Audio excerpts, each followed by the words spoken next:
নতুন পোশাক ও জুয়েলারি থেকে শুরু করে ঈদে ব্যবহার্য পণ্য সব মিলিয়ে এবারের ঈদে প্রায় ১.৫ লাখ কোটি টাকার লেনদেন হয়েছে, এমন ধারণা বাংলাদেশ দোকান ব্যবসায়ী মালিক সমিতির।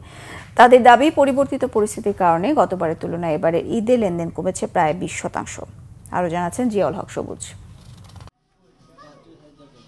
ঈদের মতো উৎসব পার্বণের অন্যতম অনুষঙ্গ নতুন পোশাক। সামর্থ্য বুঝে নতুন পোশাকের খোঁজে ব্র্যান্ড বা নন ব্র্যান্ড দোকানে ভিড় করেন উৎসবপ্রিয় মানুষ। নতুন পোশাক শুধু নয়, জুয়েলারি বা ইলেকট্রনিক্স পণ্যের দোকানেও ঢু মারেন অনেকে। ঈদ উদযাপনে ঘরমুখ যাত্রার পাশাপাশি বিদেশেও পাড়ি জমান অনেকে। সব মিলিয়ে এবারের ঈদে অন্তত ১.৫ লাখ কোটি টাকার লেনদেন হয়েছে, এমন ধারণা ব্যবসায়ীদের। টাকার ফ্লুটা না থাকার কারণে আমাদের এবার বেচা বিক্রির অবস্থাটা কিছুটা খারাপ। গত বছরের যে বেচা কিনে আমরা করেছিলাম তাতে আমাদের প্রায় ১,৮০,০০০ কোটি টাকার মতো আমাদের ব্যবসা হয়েছিল।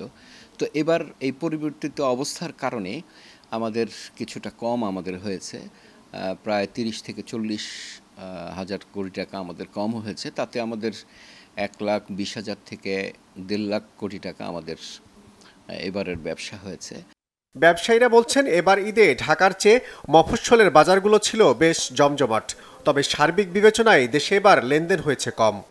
একটা কারণ হতে পারে যে মানুষের মূল্যস্ফীতির কারণে মানুষের কাছে টাকা নেই, পর্যাপ্ত টাকা নেই। মানুষের বেতন পেয়েছে, বোনাস পায়নি, সরকারি আল্লাহরা তো পেয়েছেনই। তো এই কারণে দেখবেন এবার বাচ্চাদের যে কাপড়ের আইটেমগুলা এটাতে কিছু বেচাকিনি হয়েছে, কিন্তু বড়রা যারা আছে বাড়তি খরচ করার মতো তাদের কাছে টাকা পায়নি এবং করতেও পারে নাই। মূল্যস্ফীতির চাপ কমার পাশাপাশি রাজনৈতিক দলগুলো সরব হলে আগামী ঈদে লেনদেন বাড়বে বলে মনে করেন ব্যবসায়ীরা।